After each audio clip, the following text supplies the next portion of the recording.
Hello ಎಲ್ಲರಿಗೂ ನಮಸ್ಕಾರ, welcome back to my channel. ನಾಳೆ ಯುಗಾದಿ ಹಬ್ಬ ಅಂತ ಹೇಳಿ ಮನೆಯನ್ನೆಲ್ಲ ಕ್ಲೀನ್ ಮಾಡ್ಕೊಳ್ತಾ ಇದ್ದೆ. ಫಸ್ಟು ರೂಮಿಂದ ಶುರು ಮಾಡ್ಕೊಳ್ತಾ ಇದ್ದೀನಿ. ಬೆಡ್ ಸ್ಪ್ರೆಡ್ ಎಲ್ಲ ವಾಷಿಂಗ್ ಹಾಕಬೇಕಿತ್ತು, ಅದಕ್ಕೆ ಅಂತ. ನಮ್ಮ ಹೆಣ್ಮಕ್ಳಿಗೆ ಹಾಗೆ ಅಲ್ವಾ, ಯಾವುದೇ ಒಂದು ಹಬ್ಬ ಬಂದರೂ ಮನೆ ಸ್ವಚ್ಛ ಆಗಿಲ್ಲ ಅಂದರೆ ಮನ್ಸಿಗೆ ಸಮಾಧಾನನೇ ಆಗಲ್ಲ. ಯುಗಾದಿ ಅಂದರೆ ನಮಗೆಲ್ಲ ಹೊಸ ವರ್ಷ ಇದ್ದಂಗೆ, ಅದಕ್ಕೆ ಅಂತ ಹೇಳಿ ಮನೆಯೆಲ್ಲ ಸ್ವಚ್ಛ ಮಾಡಿ ಹೊಸ ವರ್ಷನ ಆಚರಣೆ ಮಾಡೋಣ ಅಂತ.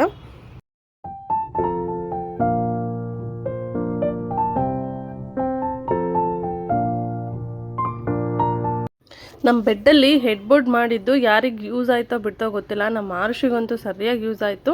ಅವಳದು ಟಾಯ್ಸ್ ಎಲ್ಲ ಇಲ್ಲೇ ತೊಗೊಂಬಂದು ಇಟ್ಕೊಂಡು ಇಲ್ಲೇ ಆಟ ಆಡೋದು, ಇದೇ ಕೆಲಸ ಮಾಡ್ತಾಯಿರ್ತಾಳೆ. ಇನ್ನು ಇಲ್ಲೆಲ್ಲನೂ ಸ್ವಲ್ಪ ಧೂಳಾಗಿತ್ತು, ಅದಕ್ಕೆ ಅಂತೇಳಿ ಇಲ್ಲೂ ಎಲ್ಲ ಕ್ಲೀನ್ ಮಾಡ್ಕೊಳ್ತಾ ಇದ್ದೀನಿ. ಅವಳದು ಆರುಷಿ ಅಂತ ಲೆಟರ್ಸ್ ಇತ್ತಲ್ಲ, ಅವಳು ಬರ್ಡೇಗೆ ತೊಗೊಬಂದಿದ್ವಿ. ಸುಮ್ಮನೆ ಏನಕ್ಕೆ ಬೀರುಲ್ಲಿ ಇಡಬೇಕು ಅಂತ ಹೇಳಿ ಇಲ್ಲೇ ಹೆಡ್ ಬೋರ್ಡಲ್ಲಿ ಇಟ್ಟಿದ್ವಿ. ಅದು ಎಲ್ಲ ಡಸ್ಟ್ ಆಗಿದೆ, ಅದನ್ನೂ ಎಲ್ಲ ಒಂದು ಸಲ ಒರೆಸ್ಕೊಬೇಕು ಇವಾಗ. ನಮ್ಮನೆ ಅಂತೂ ಸಿಕ್ಕಾಪಟ್ಟೆ ಧೂಳಿರುತ್ತೆ, ಯಾಕಂದರೆ ಇಲ್ಲಿ ಮೇನ್ ರೋಡ್ ಇದೆ, ತುಂಬ ವೆಹಿಕಲ್ಸ್ ಓಡಾಡುತ್ತೆ. ಇವಾಗ ಎಷ್ಟು ಧೂಳಾಗಿದೆ ಅಂದರೆ, ಇವಾಗ ಒರೆಸಿರ್ತೀನ ಮತ್ತೆ ಇನ್ನೊಂದು 2-3 ಡೇಸ್ ಬಿಟ್ಟು ನೋಡಿದ್ರೆ ಮತ್ತೆ ಅಷ್ಟೇ ಧೂಳಾಗಿರುತ್ತೆ.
ಊರಿಂದ ನಮ್ಮ ದೊಡ್ಡಮ್ಮ ಭಾನುವಾರನೇ ಬಂದಿದ್ದರು. ಇನ್ನು ಸರಿ ಹಬ್ಬ ಮುಗಿಸ್ಕೊಂಡು ಹೋಗುವಂತೆ ಅಂತ ಹೇಳಿ ಇಲ್ಲೇ ಇಸ್ಕೊಂಡಿದ್ದೆ.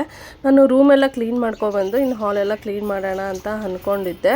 ಸರಿ ಬೆಳಗ್ಗೆನೇ ಇದ್ದು ನಾನು ಸ್ಕ್ರೀನ್ ಎಲ್ಲ ತೆಗೆದ್ಬಿಟ್ಟು ವಾಷಿಂಗ್ ಹಾಕ್ಬಿಟ್ಟೆ, ಯಾಕಂದರೆ ಒಣ್ಕೊಂಡು ಸಂಜೆ ಅಷ್ಟರಲ್ಲಿ ಒಣ್ಕೊಂಡ್ರೆ ಮತ್ತೆ ಹಾಕ್ಬೋದು ಅಂತ. ನಾನು ಇದೆಲ್ಲ ತೆಗೆದ್ಬಿಟ್ಟು ಹೋಗಿ ನಾನು ರೂಮಲ್ಲಿ ಕ್ಲೀನ್ ಮಾಡ್ತಾರೆ. ನಮ್ಮ ದೊಡ್ಡಮ್ಮ ಸುಮ್ಮನೆ ಕೂರ್ದಿರ ಆ ಕಿಟಕಿ ಎಲ್ಲ ಒರೆಸ್ತಾ ಇದ್ದಾರೆ. ಅವ್ರಿಗೆ ಇಷ್ಟು ವಯಸ್ಸಾಗಿದೆ, ಸುಮ್ಮನೆ ಅಂತೂ ಕೂರೋದಕ್ಕಾಗಲ್ಲ. ಇನ್ನಾರು ಕೆಲಸ ಮಾಡ್ತಾನೇ ಇದ್ರೇ ಅವ್ರಿಗೆ ಸಮಾಧಾನ. ಇಲ್ಲ ನಾನು ಹೋಗ್ತೀನಿ ಅಂತ ಕೂತಿರ್ತಾರೆ ಅಂತ ಹೇಳಿ ನನ್ನ ಮಗಳು ಕ್ಲೀನ್ ಮಾಡ್ತಿದ್ದಾಳೆ ಅಂತ ಅವರು ಹೋಗಿ ಕಿಟಕಿ ಎಲ್ಲ ಒರೆಸ್ಕೊಂಡು ಕ್ಲೀನ್ ಮಾಡ್ತಿದ್ರು. ಇನ್ನೆಲ್ಲ ಕೆಲಸ ಮುಗಿಸಿ ಹೊರಗಡೆ ಹೋಗೋಣ, ಶಂಕರ್ ಅಷ್ಟೆಲ್ಲ ಆಫೀಸಿಂದ ಬರ್ತಾರೆ ಅಂತ ಅಂದ್ಕೊಂಡಿದ್ದೆ. ಯಾಕಂದರೆ ಹೂ ಹಣ್ಣು ಎಲ್ಲ ತರಬೇಕಿತ್ತು. ಅಷ್ಟೊಂದು ನೋಡಿದ್ರು ಜೋರು ಮಳೆ, ಎಷ್ಟು ಜೋರು ಮಳೆ ಬರ್ತಿತ್ತು ಅಂದರೆ ಅಷ್ಟು ಜೋರು ಮಳೆ. ಇನ್ನೆಲ್ಲಿ ಹೋಗೋದು, ಮಳೆ ನಿಂತ ಮೇಲೆ ಹೋಗೋಕ್ಕಾಗೋದು ಅಂತ ಹೇಳಿ ಹಾಗೆ ಸುಮ್ಮನೆ ಕುತ್ಕೊಂಡಿದ್ವಿ. ಇನ್ನು ಸ್ಕ್ರೀನೆಲ್ಲ ಒಣಗಿತ್ತಲ್ವ, ಇನ್ನೇನು ಸುಮ್ಮನೆ ಕುತ್ಕೊಳ್ಳೋದು. ಸರಿ ಇದೊಂದು ಕೆಲಸ ಮುಗಿಸ್ಕೊಂಬಿಡೋಣ ಅಂತ ಹೇಳಿ ಸ್ಕ್ರೀನು ಕೂಡ ಎಲ್ಲ ಹಾಕ್ತಾಯಿದ್ದೆ.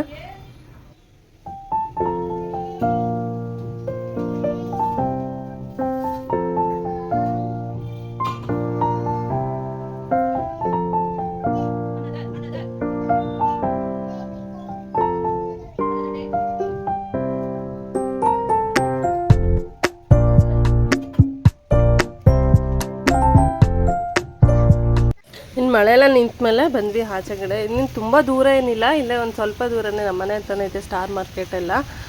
ಇನ್ನು 2 ವೀಲರಲ್ಲೇ ಹೋಗಿ ತೊಗೊಂಬರೋಣ ಅಂತ ಹೊರಟಿದ್ವಿ.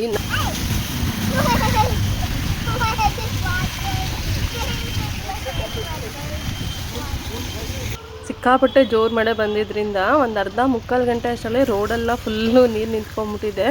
ಒಂಥರ ಕೆರೆ ಥರ ಆಗೋಗಿತ್ತು ನೀರು.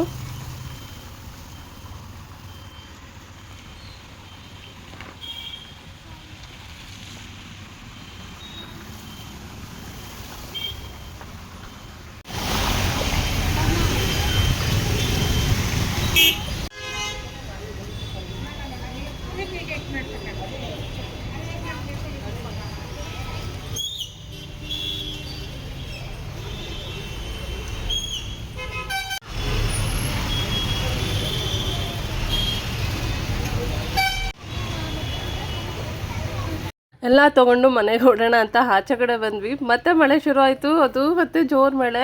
ಇನ್ನೆಲ್ಲಿ ಗಾಡೀಲಿ ಹೋಗೋದು ಅಂತ ಹೇಳಿ ಅಲ್ಲೇ ನಿಲ್ಲಿಸ್ಬಿಟ್ಟು ಒಂದು ಅಂಗಡಿ ಹತ್ರ ನಿಂತ್ಕೊಂಡಿದ್ವಿ. ನಮ್ಮ ಆರ್ಷಿಗಂತೂ ಜೋರು ಮಳೆ ನೋಡಿ ಅವಳಿಗಂತೂ ಖುಷಿ. ಫಸ್ಟ್ ಟೈಮ್ ಅವಳು ಈ ರೀತಿ ಮಳೆನಲ್ಲಿ ಆಚೆ ಕಡೆ ಬಂದಿರೋದು. ಇನ್ನು ಪೂಜೆಗೆ ಹೂ ಬೇರೆ ತೊಗೋಬೇಕಿತ್ತು. ಹೂ ತೊಗೊಂಡ್ರೆ ಇವಾಗ ಕಟ್ಕೊಂಡ್ಬಿಡ್ಬೋದು ಅಂತ ನೋಡಿದೆ. ಹೂ ಸಿಕ್ಕಿಲ್ಲ. ಇನ್ನು ಆ ಕಡೆ ರೋಡ್ಗೆ ಹೋಗೋಣ ಅಂತ ಹೇಳಿ ಹೊರಟ್ವಿ. ನೋಡಿದ್ರೆ ಮಳೆ ಜೋರಾಯಿತು. ಇನ್ನೆಲ್ಲಿ ಹೋಗೋದು, ಸರಿ ಇನ್ನು ಬೆಳಗ್ಗೆನೇ ತೊಗೊಳ್ಳೋಣ ಅಂತ ಹೇಳಿ ಮನೆಗೆ ವಾಪಸ್ ಬಂದ್ವಿ.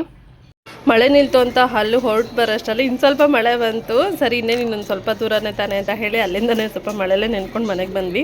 ನಾವು ಮಳೇಲಿ ನೆಂದೋಗಿದ್ವಿ. ಅದಕ್ಕೆ ಬಂದ ತಕ್ಷಣ ಡ್ರೆಸ್ ಎಲ್ಲ ಚೇಂಜ್ ಮಾಡಿ ಫ್ರೆಶ್ ಅಪ್ ಆಗಿ ತೊಗೊಂಬಂದಿರೋಂತಹ ಹಣ್ಣು ಸೊಪ್ಪು ಎಲ್ಲ ತೆಗ್ದು ಆಚೆ ಕಡೆ ಇಡ್ತಾ ಇದ್ವಿ. ಸ್ವಲ್ಪ ಮಳೆಲೂ ಕೂಡ ನೆಂದೋಗಿತ್ತು ಬ್ಯಾಗು.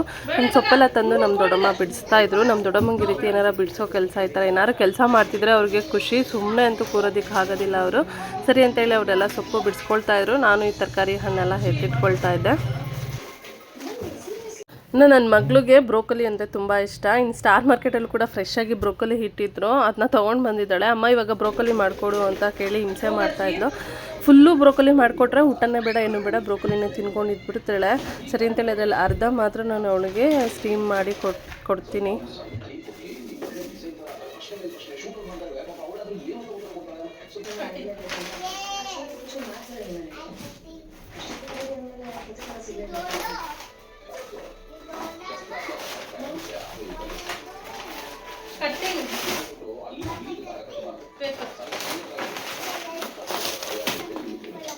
ನಾ ರಾತ್ರಿ ಊಟಕ್ಕೆ ಸಾಂಬಾರೇನು ಬೇಡ, ಸಾಂಬಾರು ಇವಾಗ ಮಾಡಿದ್ರೆ ನಾಳೆಗೆ ಮಿಕ್ಕೋಗುತ್ತೆ, ಹಬ್ಬ ಅಲ್ವಾ ಏನಕ್ಕೆ ಅಂತ ಹೇಳಿ ಅನ್ನನೂ ಮತ್ತು ಟೊಮೆಟೊ ಗೊಜ್ಜು ಮಾಡ್ಕೊಳ್ತಾ ಇದ್ದೀನಿ.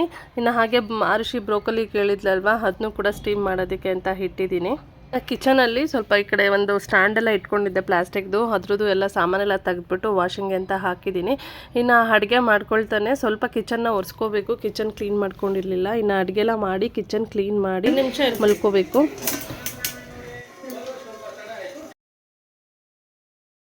ನಾನು ಯಾವ ರೀತಿ ಬೇಗ ಟೊಮೊಟೊ ಗೊಜ್ಜು ಮಾಡ್ಕೊಳ್ತೀನಿ ಅಂತ ತೋರಿಸ್ತೀನಿ. ಫಸ್ಟು ಒಂದು ಬಾಣಲೆಗೆ ಎಣ್ಣೆ ಹಾಕ್ಕೊಂಡು ಅದಕ್ಕೆ ಸ್ವಲ್ಪ ಕಡಲೆಬೇಳೆ, ಉದ್ದಿನಬೇಳೆ, ಸಾಸಿವೆ, ಕರಿಬೇವಿನ ಸೊಪ್ಪು, ಜೀರಿಗೆ ಇದನ್ನೆಲ್ಲ ಹಾಕ್ಕೊಂಡು ಫ್ರೈ ಮಾಡ್ಕೊಳ್ತೀನಿ. ಅದು ಸ್ವಲ್ಪ ಫ್ರೈ ಆದಮೇಲೆ ನನಗೆ 1-2 ಮೆಣಸಿನ್ಕಾಯಿ ಕಟ್ ಮಾಡಿ ಹಾಕ್ಕೊಳ್ತಾ ಇದ್ದೀನಿ. ನಾನು ಒಣಮೆಣ್ಸಿನ್ಕಾಯಿ ಹಾಕ್ಕೊಳ್ತಾ ಇದ್ದೀನಿ, ಯಾಕಂದರೆ ನಮ್ಮ ಶಂಕರ್ ಹಸಿಮೆಣ್ಸಿನ್ಕಾಯಿ ತಿನ್ನೋದಿಲ್ಲ. ಒಣಮೆಣ್ಸಿನ್ಕಾಯಿ ಬದಲು ಹಸಿಮೆಣ್ಸಿನ್ಕಾಯಿ ಹಾಕ್ಕೊಂಡ್ರೆ ಅದು ಕೂಡ ಟೇಸ್ಟ್ ಚೆನ್ನಾಗಿರುತ್ತೆ. ತಿನ್ನಬೇಕು ಅನ್ನೋರು ಇಷ್ಟ ಇದ್ದರೆ ಹಸಿಮೆಣ್ಸಿನ್ಕಾಯಿ ಕೂಡ ಹಾಕೋಬೋದು. ಇವಾಗ ಒಂದು ದೊಡ್ಡ ಈರುಳ್ಳಿ ಕಟ್ ಮಾಡಿ ಹಾಕ್ಕೊಂಡಿದ್ದೀನಿ. ಅದನ್ನು ಸ್ವಲ್ಪ ಫ್ರೈ ಆದಮೇಲೆ ಟೊಮೊಟೊನ ಕೂಡ ಹಾಕ್ಕೊಂಡು ಫ್ರೈ ಮಾಡ್ಕೊಳ್ತೀನಿ. ಕರಿಬೇವಿನ ಸೊಪ್ಪು ಆವಾಗಲೇ ಹಾಕಿರಲಿಲ್ಲ, ಮರ್ತೋಗ್ಬಿಟ್ಟಿತ್ತು. ಇವಾಗ ಹಾಕ್ಕೊಳ್ತಾ ಇದ್ದೀನಿ.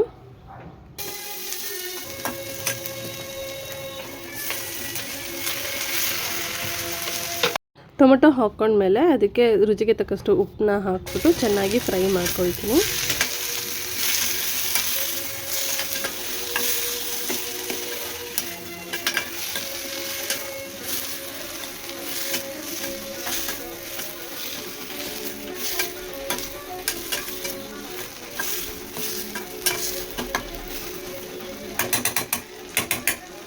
ಟೊಮೊಟೊ ಎಲ್ಲ ಒಂದ್ಸಲ ಚೆನ್ನಾಗಿ ಫ್ರೈ ಮಾಡ್ಕೊಂಡಿದ್ದಾದಮೇಲೆ ಇವಾಗ ನಾನು ಇದಕ್ಕೆ ಸಾಂಬಾರು ಪುಡಿ ಹಾಕ್ಕೊಳ್ತಾ ಇದ್ದೀನಿ. ಒಂದು ಖಾರಕ್ಕೆ ಎಷ್ಟು ಬೇಕೋ ಅಷ್ಟು ನೋಡ್ಕೊಂಡು ಸಾಂಬಾರು ಪುಡಿ ಹಾಕ್ಕೋಬೋದು. ಏನು ಗೊತ್ತಾ, ಈ ಟೊಮೊಟೊ ಗೊಜ್ಜನ್ನ ಹಲವಾರು ರೀತಿಯಲ್ಲಿ ಮಾಡ್ತಾರೆ. ಕೆಲವರು ಒಬ್ಬೊಬ್ಬರು ಒಂದೊಂದು ಥರ ಮಾಡ್ತಾರೆ. ಇದಕ್ಕೆ ಇವಾಗ ಬೇಕಂದರೆ ಕಾಯಿನೂ ಕೂಡ ಸೇರಿಸ್ಕೋಬೋದು. ಅದು ಹಾಕ್ಕೊಂಡ್ರು ಅದು ಒಂಥರ ಟೇಸ್ಟ್ ಇರುತ್ತೆ. ಕೆಲವರು ಕಾಯಿ ಟೊಮೊಟೊ ಎಲ್ಲನೂ ಪೇಸ್ಟ್ ಮಾಡಿಬಿಟ್ಟು ಕೂಡ ಹಾಕ್ಕೊಳ್ತಾರೆ, ಅದೊಂಥರ ಇರುತ್ತೆ. ಹೀಗೆ ಹಲವಾರು ರೀತಿಯಲ್ಲಿ ಮಾಡಬೇಕು. ಇವಾಗ ಇದಕ್ಕೆ ಒಂದು ಸ್ವಲ್ಪ ನೀರು ಹಾಕ್ಬಿಟ್ಟು ಅದು ಖಾರ ಎಲ್ಲ ಬೇಯಬೇಕಲ್ವ, ಅಷ್ಟು ಹಾಕ್ಬಿಟ್ಟು ಗಟ್ಟಿ ಆಗೋವರೆಗೂ ಚೆನ್ನಾಗಿ ಬೇಯಿಸ್ಕೊಳ್ತೀನಿ.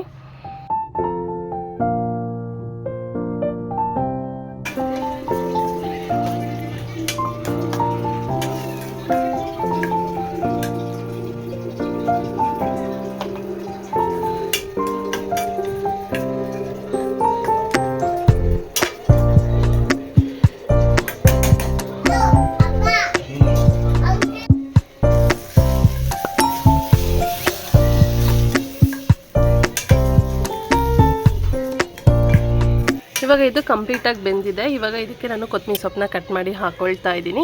ಇವಾಗ ಊಟ ಎಲ್ಲ ಮುಗಿಸಿ ಅಡುಗೆ ಮನೆ ಕ್ಲೀನ್ ಮಾಡಿ ಬೇಗ ಮಲ್ಕೊಂಡು ನಾಳೆ ಬೇಗ ಎದ್ದೇಳಬೇಕು, ಯಾಕಂದರೆ ನಾಳೆ ಹಬ್ಬ ಅಲ್ವಾ. ಆರುಷಿ ಆ ಕಡೆ ಬ್ರೋಕೊಲಿ ತಿಂದು ಮುಗಿಸಿದಾಳೆ. ಅವಳಿಗಿನ್ ಸ್ವಲ್ಪ ಅನ್ನ ತಿಂದರೆ ತಿನ್ನಿಸ್ಬಿಟ್ಟು ನಾವು ಊಟ ಮಾಡ್ಕೊಳ್ತೀವಿ. ಇನ್ನು ಈ ವಿಡಿಯೋನ ಇಲ್ಲಿಗೆ ಎಂಡ್ ಮಾಡ್ತೀನಿ. ಈ ವಿಡಿಯೋ ಇಷ್ಟ ಆಗಿದ್ರೆ ಒಂದು ಲೈಕ್ ಮಾಡಿ, ಹಾಗೆ ನನ್ನ ಚಾನಲ್ನ ಸಬ್ಸ್ಕ್ರೈಬ್ ಮಾಡ್ದಿರಾ ನೋಡ್ತಿದ್ರೆ ದಯವಿಟ್ಟು ಸಬ್ಸ್ಕ್ರೈಬ್ ಮಾಡಿ ಸಪೋರ್ಟ್ ಮಾಡಿ ಅಂತ ಕೇಳ್ಕೊಳ್ತೀನಿ. ಇನ್ನು ನೆಕ್ಸ್ಟ್ ವೀಡಿಯೋದಲ್ಲಿ ನಾವು ಯಾವ ರೀತಿ ಯುಗಾದಿ ಹಬ್ಬನ ಆಚರಣೆ ಮಾಡಿದ್ವಿ ಅಂತ ನೋಡೋಣ. ಮುಂದಿನ ವೀಡಿಯೋದಲ್ಲಿ ಮತ್ತೆ ಸಿಗ್ತೀನಿ. ಅಲ್ಲಿವರೆಗೂ ಟೇಕ್ ಕೇರ್, ಬಾಯ್.